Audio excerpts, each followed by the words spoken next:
Students, my name is मधु भल्ला। सबसे पहले मैं आप सभी स्टूडेंट्स का थैंक यू करती हूँ जो मेरे वीडियोस को इतना प्यार दे रहे हैं। और मैं हमेशा कोशिश करूँगी कि आपको जो है ये एजुकेशन देती रहूँ और आप इसका यूज़ करके एक अच्छा प्लेटफॉर्म ले सको। अभ्यास पे वेलकम करती हूँ सभी स्टूडेंट्स का। अगर आपको मेरा वीडियो अच्छा लगे तो आप आगे शेयर करो, अपने स्टूडेंट्स के साथ भी शेयर करो ताकि उनको भी ये जो है अपॉर्चुनिटी मिले, आप घर बैठे कुछ नया सीखो। ठीक है, आज मैं जो टॉपिक स्टार्ट कर रही हूँ उसमें मेरा टॉपिक है type of chemical reaction. This is a part of third third part है। इस third part of chemical reaction, क्योंकि इसमें मेरे को समझाना है तो थोड़ा टाइम लगेगा, इसलिए मैं इसको पार्ट्स में कन्वर्ट कर रही हूँ। सबसे पहले है कि क्योंकि इसके दो पार्ट्स मैं ऑलरेडी डिस्कस कर चुकी हूँ, वो वीडियो अपलोडेड है, आप देख सकते हो। आज का जो टॉपिक रह गया था डिस्प्लेसमेंट रिएक्शन। डिस्प्लेसमेंट रिएक्शन, अब देखो डिस्प्लेसमेंट रिएक्शन होता क्या है। डिस्प्लेसमेंट रिएक्शन हमें ये कहता है कि मोर रिएक्टिव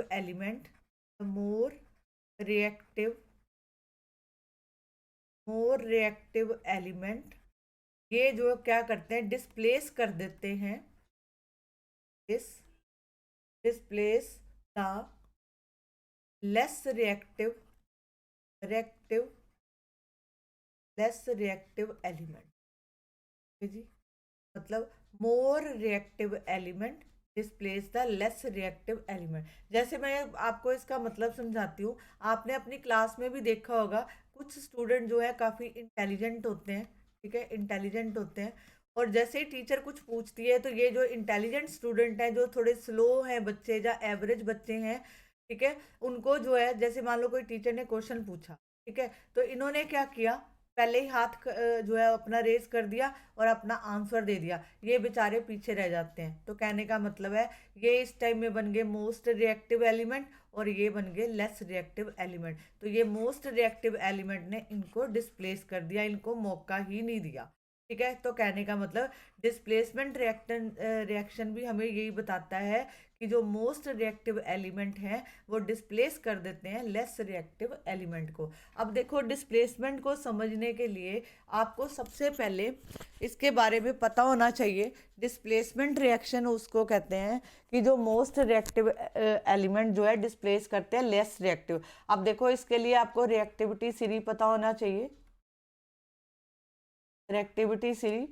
ठीक है, जैसे KNCA मैग्नीशियम, ठीक है, एल्यूमिनियम, जिंक, ठीक है, FePb, HCu और Hg, Ag, Au और At। अब देखो, रिएक्टिविटी सीरीज ये सारे मेटल्स हैं। ठीक है, ये जो ऊपर वाली मेटल्स हैं काफ़ी हाईली रिएक्टिव होती हैं और ये नीचे वाली जो मेटल्स हैं लेस रिएक्टिव होती हैं। अब देखो, सबसे पहले आपको इसके बारे में थोड़ा नॉलेज होना चाहिए। रिएक्टिविटी सीरीज, अब देखो ये जो ऊपर वाली मेटल्स हैं जो इसके ऊपर मैंने बोला रिएक्टिविटी सीरीज, ये जो है काफ़ी हाईली रिएक्टिव है और ये सारे लेस रिएक्टिव, जैसे जैसे आप नीचे आते जाओगे ये लेस रिएक्टिव होता जाएगा।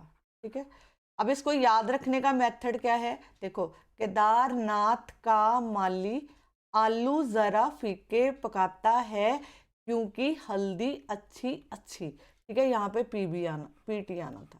ठीक है, प्लेटिनम। क्लियर, इसको याद रखने का मेथड भी बता दिया। अब देखो, जो ये वाली रिएक्टिव है ये काफ़ी जो है लीस्ट रिएक्टिव में आती हैं और ये हाईली रिएक्टिव में आती हैं। अब देखो, सबसे पहले इसमें क्या है, एक तो मेटल का हो गया, आपको नॉन मेटल के बारे में भी पता होना चाहिए। नॉन मेटल में फ्लोरीन, क्लोरीन, ब्रोमीन और आयोडीन आता है। तो ये जो है ये भी ऊपर मोस्ट रिएक्टिव होते हैं, मोस्ट रिएक्टिव, और नीचे क्या होती हैं, लेस रिएक्टिव। ठीक है, लीस्ट, यहाँ पे लिखो least active. Is this clear?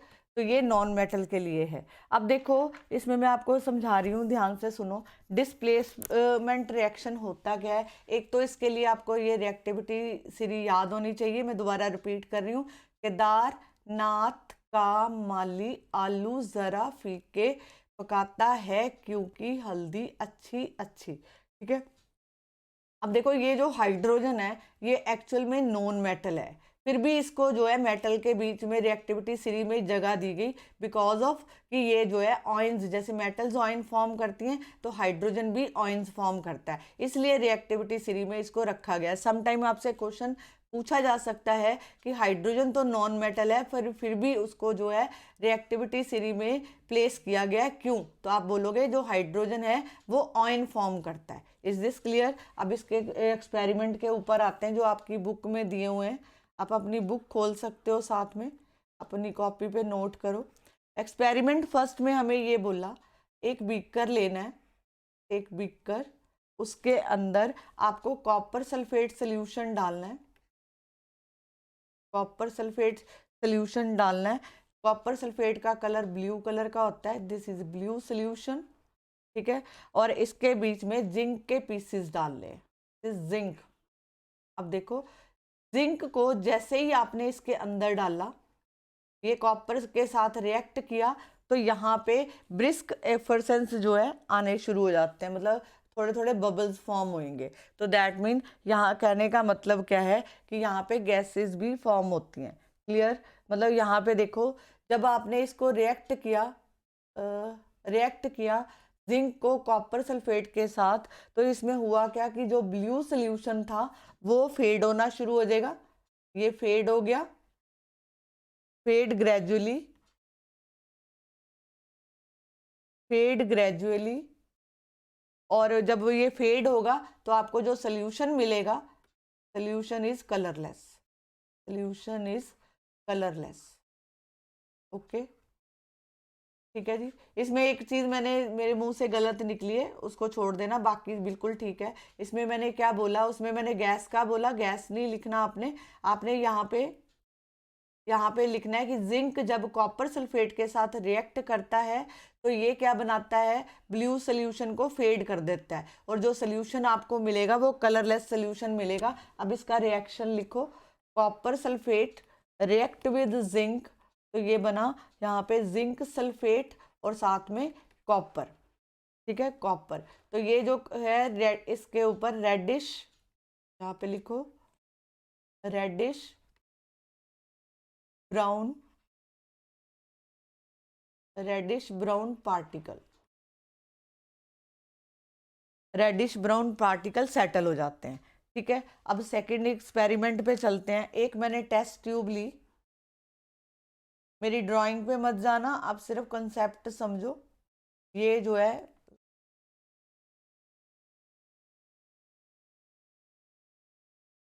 ठीक है, इसके अंदर मैंने जो है टेस्ट ट्यूब के अंदर डाइल्यूट सल्फ्यूरिक एसिड डाला, H2S डाला, H2SO4 डाला, और साथ में यहाँ पे मैंने मैग्नीशियम रिबन ऐड कर दिया। क्या ऐड किया? Magnesium ribbon. जब ये मैंने magnesium ribbon dilute sulphuric acid के अंदर एंटर कराया तो यहाँ पे दोनों में रिएक्शन शुरू हुआ। तो जब रिएक्शन शुरू हुआ तो उससे क्या फॉर्मेशन बनेगी, यहाँ पे क्या बनेंगे, ब्रिस्क एफरवेसेंस बनेंगे, ठीक है। और यहाँ पे हाइड्रोजन गैस जो है इवॉल्व होएगी, ठीक है, हाइड्रोजन गैस जो है इवॉल्व होएगी। अब आपको कैसे पता चलेगा कि यहाँ पे हाइड्रोजन है? आपने एक मैच स्टिक को इसके नियर अबाउट लेके जाना है। तो जब यहाँ पे आप मैच स्टिक को लेके जाओगे तो यू विल नोटिस दैट यहाँ पे आपको पॉप साउंड जो है सुनाई देगी, पॉप साउंड। इसके टेस्ट ट्यूब के माउथ के पास मैच स्टिक लेके जाओ तो यहाँ से जब आपको पॉप साउंड जो है सुनाई देगी, दिस इज कॉल्ड कि हाइड्रोजन गैस जो है बनेगी। अब ये जो मैंने लिखा था ब्रिस्क एफरसेंस, इसका मतलब है यहाँ पे बबलिंग शुरू हो जाएगी, यहाँ पे छोटे छोटे बबल्स बनने शुरू हो जाएंगे। तो ये मतलब ब्रिस्क एफरसेंस होता है, और साथ में गैस जो है इवॉल्व होएगी। Is this clear? Hope so कि आपको क्लियर होगा। इसको मैं शॉर्ट कर देती हूँ। जब मैंने मैग्नीशियम रिबन को डाइल्यूट सल्फ्यूरिक एसिड में डाला तो मैंने नोटिस किया कि यहाँ पे जो है रिएक्शन हुआ। तो जो रिएक्शन होगा उसमें क्या होगा, हाइड्रोजन गैस इवॉल्व होएगी। इसका आप रिएक्शन लिख सकते हो, magnesium ribbon react with sulphuric acid, तो ये जो है बनेगा मैग्नीशियम सल्फेट और साथ में बनेगा हाइड्रोजन। थर्ड जो है यहाँ पे क्या है, पोटाशियम, एक टेस्ट ट्यूब लो, इसके अंदर मैंने यहाँ पे पोटाशियम आयोडाइड डालना,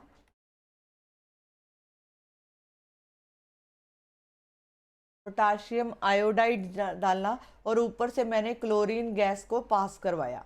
ठीक है, जब पोटाशियम आयोडाइड सोल्यूशन से क्लोरीन गैस पास करेगी तो यू विल नोटिस दैट, यहाँ पे इसका रिएक्शन लिखो, तो यहाँ पे जो है पोटाशियम क्लोराइड बना, साथ में आयोडीन बनी। तो कहने का मतलब है कि जो कलरलेस सोल्यूशन था, कलरलेस सोल्यूशन, ये चेंज हो जाएगा, टर्न हो जाएगा yellow, yellow, brown, brown iodine pair, iodine pair. ठीक है जी, यहाँ तक तो होप सो कि आपको समझ आया कि मैंने क्या बताया।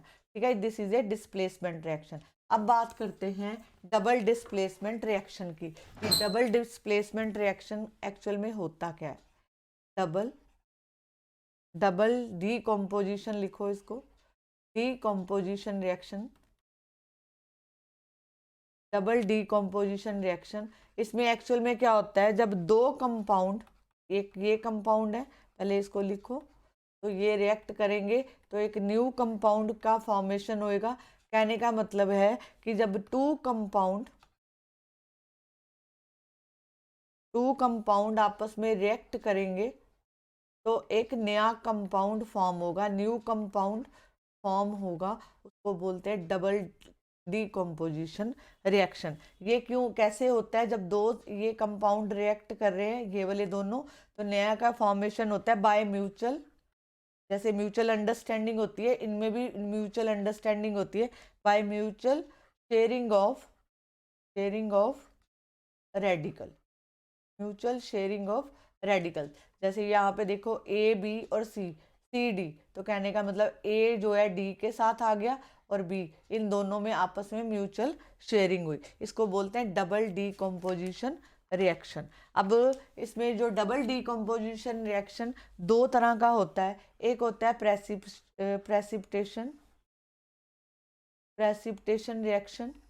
प्रेसिपिटेशन रिएक्शन क्या होता है, ये एक सॉलिड फॉर्मेशन होती है, मतलब जैसे ही रिएक्शन होता है एक solid formation of A solid, ठीक है, सडन फॉर्मेशन ऑफ सॉलिड। तो कहने का मतलब है जब बेरियम क्लोराइड रिएक्ट करेगा सोडियम सल्फेट के साथ, तो ये जो है बेरियम इसके साथ आ जाएगा और ये दोनों आपस में रेडिकल शेयर करेंगे, तो ये बन गया बेरियम सल्फेट और साथ में सोडियम क्लोराइड, ये रिएक्शन हुआ। ठीक है, और यहाँ पे वाइट प्रेसिपिटेट जो है फॉर्म होंगे। ठीक है, उसके बाद सेकंड रिएक्शन लिखो, कॉपर सल्फेट सोल्यूशन, यहाँ पे हाइड्रोजन सल्फाइड है तो ये कॉपर सल्फाइड फॉर्म करेगा और H2SO4, तो यहाँ पे ब्लैक प्रेसिपिटेट बनेंगे।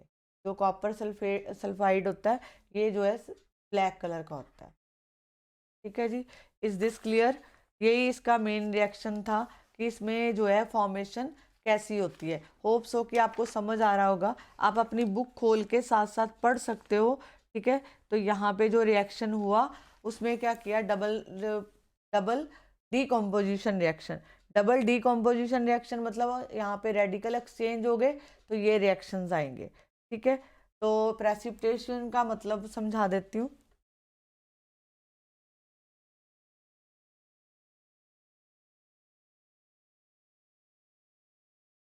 प्रेसिपिटेशन रिएक्शन, प्रेसिपिटेशन का मतलब है कि इनसॉल्युबल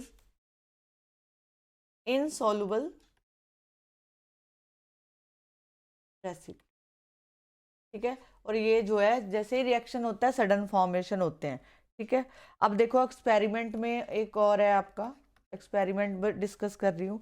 अब देखो जैसे यहाँ पे सिल्वर, आपकी बुक है आप अपना देख सकते हो, सिल्वर नाइट्रेट को जब मैंने रिएक्ट किया हाइड्रोक्लोरिक के साथ तो यहाँ पे सिल्वर क्लोराइड बना, ये प्रेसिपिटेट का साइन होता है, और HNO3।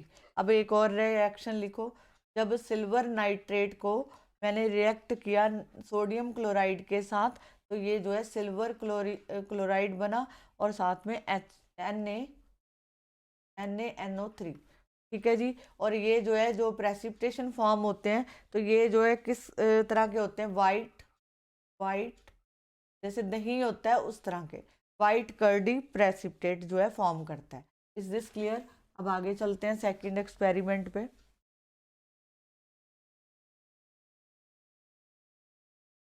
इसमें क्या है कि आपने एक टेस्ट ट्यूब लेनी है,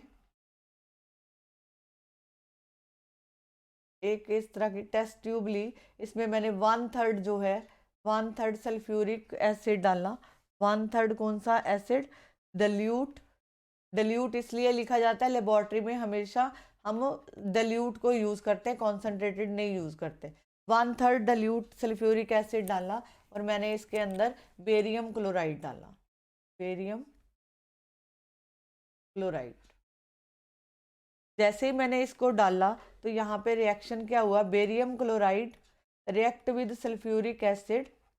तो यहाँ पे जो फॉर्मेशन होगी, ये बेरियम इसके साथ जाएगा और ये इसके साथ बेरियम सल्फेट बना और साथ में 2HCl बना और यहाँ पे जो है थिक वाइट प्रेसिपिटेट जो है फॉर्म हो जाएंगे। ठीक है, इमीडिएटली फॉर्म लिखोगे, immediately form. Is this clear?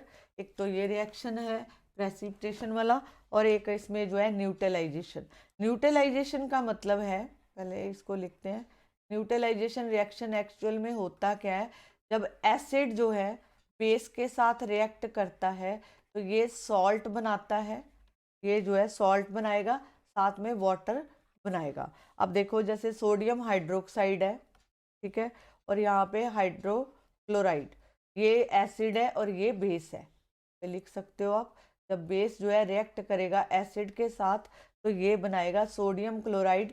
Sodium chloride is a salt और साथ में वाटर की फॉर्मेशन हो जाएगी। ठीक है, ये न्यूट्रलाइजेशन रिएक्शन कहता है। अब देखो यहाँ पे इसकी कुछ प्रैक्टिकल, जो हमारी रूटीन लाइफ में कई चीज़ें होती हैं, प्रैक्टिकल एग्जांपल्स हैं, ये पूछी जाती हैं आपसे, रीजनिंग क्वेश्चन आते हैं। अब देखो कई बार क्या होता है कि हमें जो है स्टंग बाय बी, मक्खी काट जाती है, तो उस केस में क्या होता है कि जो फॉर्मिक एसिड होता है, बी जो है हमारी बॉडी में इंजेक्ट कर देती है। यहाँ पे लिखोगे एंटर। ये फॉर्मिक एसिड हमारी स्किन में एंटर होता है, एंटर होने से हमें पेन होती है। ठीक है, और ये जो पेन को ख़त्म करने के लिए हम इसके ऊपर जो रब करते हैं, मतलब रिड बाय पेन, तो यहाँ पे रिड जो है किससे होगा, यहाँ पे रब slaked lime and baking soda, और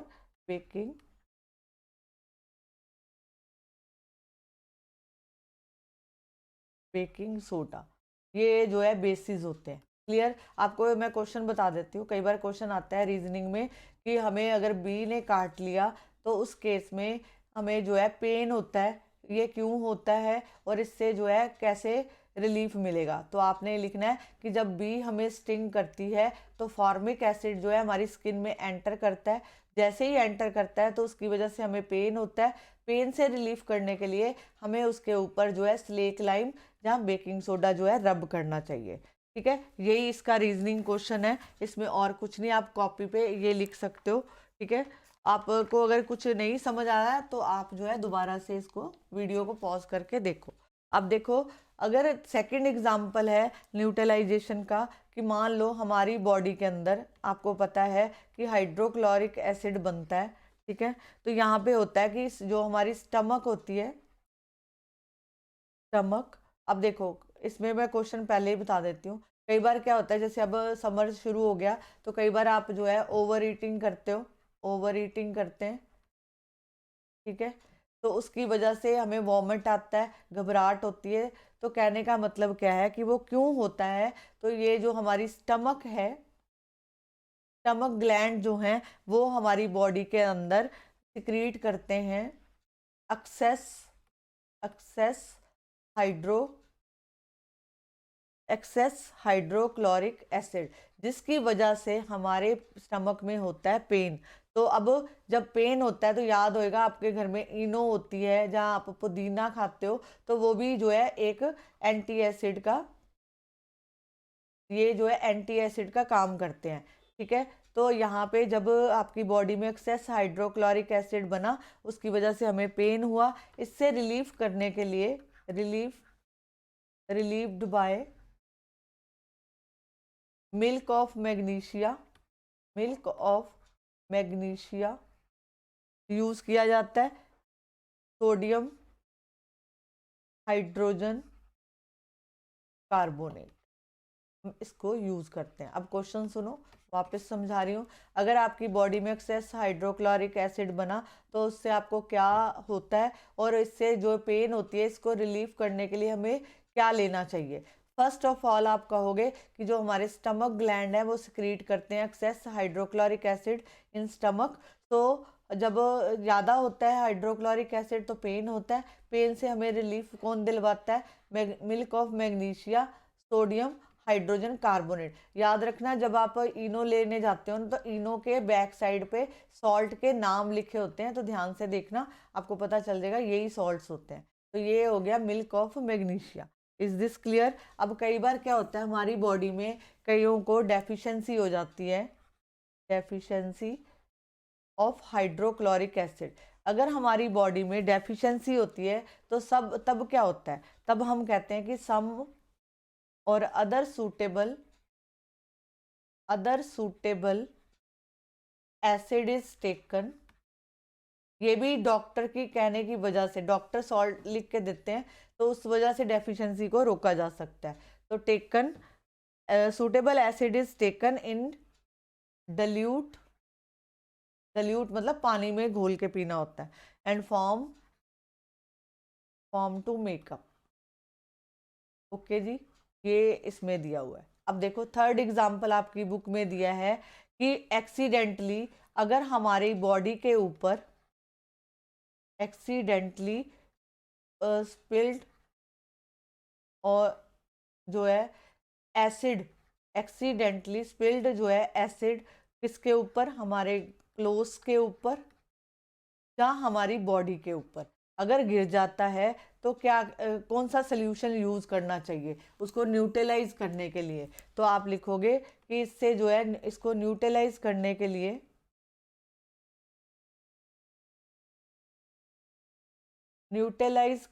लिए विद अमोनिया, अमोनिया सोल्यूशन। ठीक है, अमोनिया सोल्यूशन का यूज करना चाहिए। अब देखो फोर्थ एग्जांपल है आपकी बुक में कि अगर कोई सॉइल है तो सॉइल क्या है? एसिडिक। कई बार जो है सॉइल एसिडिक होती है, तो एसिडिक को खत्म करने के लिए, सॉइल को न्यूट्रलाइज करने के लिए हम उसके अंदर स्लेक लैम जो है,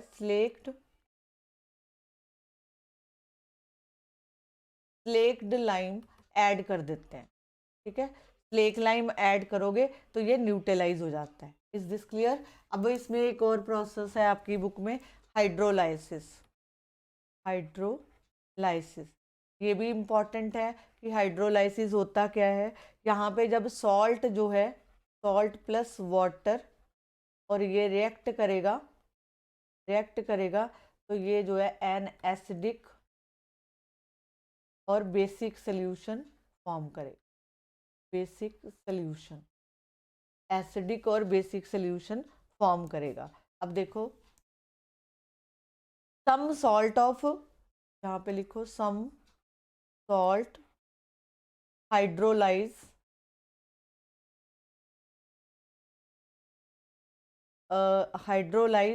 formed by reaction. First case क्या हो सकता है? जहाँ तो आप स्ट्रॉन्ग बेस ले लो, जहाँ वीक एसिड ले लो। ठीक है जी, एक तो केस ये होता है, बेस स्ट्रॉन्ग होगा और वीक एसिड। ठीक है, वीक एसिड यूज करोगे तो एक ये फॉर्मेशन होती है। अब जैसे मैंने स्ट्रॉन्ग बेस और वीक एसिड का एग्जांपल दिया, तो इससे होता क्या है कि ये क्या फॉर्म करता है? सॉल्ट फॉर्म करता है। और ये जो है मतलब अगर बेसिक सोल्यूशन फॉर्म कर रहा है, बेसिक सोल्यूशन फॉर्म करेगा। ठीक है, जो बेसिक सोल्यूशन होता है वो रेड लिटमस को लिटमस को ब्लू में कन्वर्ट कर देता है, तो रेड लिटमस जो है ब्लू में कन्वर्ट हो जाएगा। ठीक है, अब इसका रिएक्शन मैं लिखवा रही हूँ, लिखो Na2CO3 प्लस वाटर, तो ये बना सोडियम हाइड्रोक्साइड, तो दिस इज स्ट्रॉन्ग बेस, ये बेस स्ट्रॉन्ग है, और साथ में बना H2CO3, this is a carbonic acid, और ये जो है वीक एसिड में आता है, वीक एसिड। ठीक है, ये स्ट्रॉन्ग बेस है और ये वीक एसिड है। अगर सेकंड बात करूं मैं आपके साथ, तो ये जो स्ट्रॉन्ग एसिड है, जब ये वीक बेस के साथ करता है, ये अगर डिजोल्व करते हैं इसको, तो ये एसिडिक सोल्यूशन बनाता है, एसिडिक सोल्यूशन। ठीक है, एसिडिक सोल्यूशन बनाएगा, तो ये क्या करेगा, जब एसिडिक सोल्यूशन बना तो ये क्या करता है कि जो ब्लू लिटमस है, ब्लू लिटमस को रेड में कन्वर्ट कर देता है। Is this clear? Strong acid और वीक बेस को जब आप पानी में स्टिर करते हो, तो ये एसिडिक सोल्यूशन बनाएगा, तो ये ब्लू लिटमस को रेड कर देता है। ये इसकी पहचान है कि एसिडिक फॉर्मेशन बनी। अगर आपको मैं बोलूं कि ब्लू लिटमस जब रेड में कन्वर्ट होता है तो किस तरह की फॉर्मेशन होती है, तो you can say this acidic solution form करेगा। अब देखो, अगर मैं strong acid and strong base, तो ये जो है ionise to a large, ion ज़्यादा बनाएगा लार्ज एक्सटेंट में। ठीक है, अगर स्ट्रॉन्ग एसिड और स्ट्रॉन्ग बेस है। ठीक है, अगर आपके पास कोई वीक एसिड है, मतलब जिसका इफेक्ट ज़्यादा नहीं है, और वीक ही बेस है, दोनों वीक एसिड कार्बोनिक हो गया, वीक बेस हो गया। ठीक है, तो जब ये रिएक्ट करेंगे तो जो आयोनाइज बनेंगे वो स्मॉल एक्सटेंट में बनेंगे, आयोनाइज ओनली स्मॉल एक्सटेंट। ठीक है, एक तो इसमें ये है आपके लिए। ठीक है, और इसमें एक और जो रिएक्शन है जिसको मैं फोटोकेमिकल इसमें डिस्कस कर रही हूँ, आप वो लिख सकते हो। फोटोकेमिकल रिएक्शन क्या होता है? फोटोकेमिकल रिएक्शन होता है जहाँ रूम की लाइट हो, ठीक है, ये लाइट को एब्जॉर्ब कर लेता है, एब्जॉर्प्शन ऑफ लाइट, चाहे वो लाइट सनलाइट की हो या रूम लाइट हो, तो ये उसको जो है एब्जॉर्ब करता है। तो जैसे हम कहते हैं, जैसे फोटोसिंथेसिस प्रोसेस है।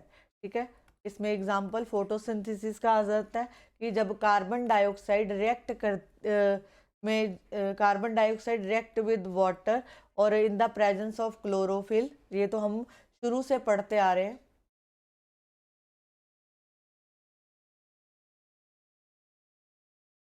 क्लोरोफिल, ठीक है, और यहाँ पे सनलाइट का प्रेजेंस होना ज़रूरी है। अगर सनलाइट नहीं है तो जो है फोटोकेमिकल रिएक्शन नहीं होगा। तो यहाँ पे ग्लूकोज की फॉर्मेशन होती है और साथ में वाटर और कार्बन डाइऑक्साइड।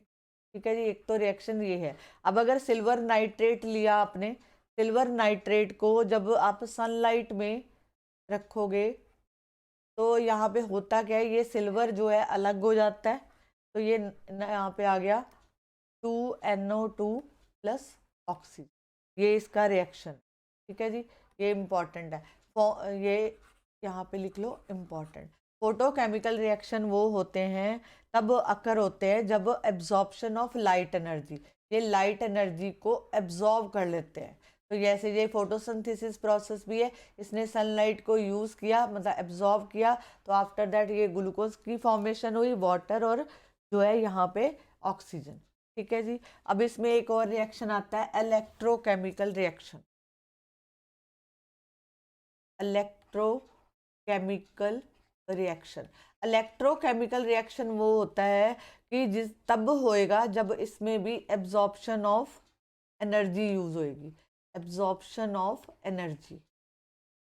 ठीक है, एब्जॉर्प्शन ऑफ एनर्जी का मतलब, जैसे मैं कहूँ कि मैंने फ्यूज्ड पोटाशियम क्लोराइड लिया, इसके अंदर मैंने इलेक्ट्रिसिटी पास करी, इलेक्ट्रिक करंट पास किया, तो यू विल नोटिस दैट जब आप इसमें इलेक्ट्रिसिटी पास करोगे तो आयन बनेंगे किसके, पोटाशियम और क्लोरीन के, ये आयन फॉर्मेशन होती है। अब सेकंड एग्जांपल है कि जब मैंने वाटर लिया, वाटर, प्योर वाटर जो है does not conduct electricity, but मैंने अगर एसिड डिल्यूटेड, एसिड डिल्यूटेड का मतलब है कि वो आयंस की फॉर्मेशन करेगा। आपने वाटर के अंदर हल्का सा सल्फ्यूरिक एसिड ऐड करोगे तो वो एसिड डिल्यूटेड वाटर बन जाएगा। तो जब आप इसमें से इलेक्ट्रिसिटी पास करते हो तो इलेक्ट्रिसिटी पास करने से ये गैसेस में कन्वर्ट हो जाएगा। तो गैसेस और वाटर की प्रॉपर्टी दोनों की डिफरेंट है। Is this clear? अब देखो जो रिएक्शंस हैं, एक जो मेन रिएक्शंस आता है एक्सोथर्मिक और एंडोथर्मिक, ठीक है। केमिकल जब रिएक्शन होते हैं वो दो तरह के होते हैं, एक होते हैं एक्सोथर्मिक और एक होते हैं एंडोथर्मिक। एंडोथर्मिक, एंडोथर्मिक ध्यान से सुनो, में होता क्या है, एक्सो मतलब हीट रिलीज करेंगे, हीट रिलीज करेंगे, ठीक है। एंडो मतलब हीट एब्जॉर्व करेंगे, जो तो एब्जॉर्व करते हैं, ठीक है, इनको जो है एंडोथर्मिक बोला जाता है, और जो हीट को रिलीज करेंगे उनको क्या बोला जाता है, एक्सोथर्मिक। जैसे सिंपल सा एग्जांपल है, मैंने वुड लिया, वुड का जो सिंबल होता है सी होता है, कार्बन, ठीक है। इसको ऑक्सीजन की प्रेजेंस में जब मैंने बर्न किया तो यहाँ से कार्बन डाइऑक्साइड रिलीज हुई, साथ में हीट फॉर्म हुई, ठीक है। जब हीट फॉर्म होएगी this is called exothermic reaction, ये जो है एक्सोथर्मिक रिएक्शन है। सेकंड है, जैसे मैंने यहाँ पे मीथेन ली, मीथेन को ऑक्सीजन की प्रेजेंस में जो है करा, यहाँ पे ये क्योंकि ये कंबशन ऑफ नेचुरल गैस है, तो ये होम और इंडस्ट्री के लिए है। सबसे पहले है दिस इज मीथेन, मीथेन को जब आप ऑक्सीजन के साथ रिएक्ट कराते हो तो ये जो है कार्बन डाइऑक्साइड फॉर्म करेगी, साथ में जो है वाटर फॉर्मेशन करेगी, ठीक है। ये मोस्टली जो है कंबशन के लिए और give out a large amount of energy, तो ये लार्ज अमाउंट ऑफ एनर्जी जो है बनाता है, इसको फ्यूल बोला जाता है। Is this clear? अब देखो एक और रिएक्शन आप लिख सकते हो, थर्ड इसका, कि जब कैल्शियम ऑक्साइड, जिसको हम क्विकलाइम बोलते हैं, जब हम इसमें वाटर डालेंगे तो ये कैल्शियम हाइड्रोक्साइड बनाएगा, जिसको हम स्लेक लाइम बोलते हैं, slaked lime. Is this clear? Slack lime और हीट रिलीज करेगा, क्लियर जी? अब देखो एक तो ये वाले रिएक्शन हो गए, अब इसमें एक और है एंडोथर्मिक। एंडोथर्मिक, एंडोथर्मिक होते हैं जो हीट को एब्जॉर्ब करते हैं, तब ये जो है होते हैं, तो इनकी वजह से टेम्परेचर जो है फॉल चला जाता है, टेम्परेचर जो है फॉल चला जाता है, और इस केस में टेम्परेचर राइज होता है। तो जब टेम्परेचर राइज होएगा तो वो एक्सोथर्मिक होगा, जब टेम्परेचर जो है फॉल कर जाएगा तो वो कौन सा रिएक्शन होगा, एंडोथर्मिक। जैसे कार्बन को जब सल्फाइड के साथ रिएक्ट किया गया तो ये जो है यहाँ पे लिक्विड कार्बन डाइसल्फाइड फॉर्म करेगा, ठीक है, carbon liquid carbon disulphide is formation, ठीक है। सेकंड है, जब आप रिएक्शन देखो, नाइट्रोजन को ऑक्सीजन की प्रेजेंस में अगर हीट करते हो तो इसका जो टेम्परेचर रखा जाता है वो 3000 डिग्री सेल्सियस है, तो ये जो है यहाँ पे फॉर्म करेगा nitric oxide, this is endothermic reaction. अब एक और एग्जांपल है, कैल्शियम कार्बोनेट को जब आप हीट करते हो 1000 डिग्री टेम्परेचर पे, सेल्सियस पे, तो ये जो है कैल्शियम ऑक्साइड बनाता है, साथ में जो है कार्बन डाइऑक्साइड करेगा, this is also endothermic reaction. Hope so कि आपको ये टॉपिक समझ आया होगा। ये सारा चैप्टर आपका कंप्लीट कर दिया है मैंने। अब मैं जो है, अगर आप और कोई रिक्वेस्ट भेजोगे तो हम उसके ऊपर काम करेंगे, और अगर आपको ये वीडियो अच्छा लगा है, आपको समझ आया है, अपने फ्रेंड्स के साथ शेयर करो, उनको अभ्यास की कम्युनिटी में एंटर करवाओ ताकि उनको भी नॉलेज मिले और नया सीखें, ठीक है। और ये जो मैंने बुक ली है आपकी, वो कंसाइज केमिस्ट्री है ICSE की, तो होप सो कि आपको ये वीडियो अच्छा लगेगा। अगर आपको अच्छा लगा है मेरे चैनल को लाइक करो, सब्सक्राइब करो और शेयर करो। ठीक है जी, थैंक यू वेरी मच।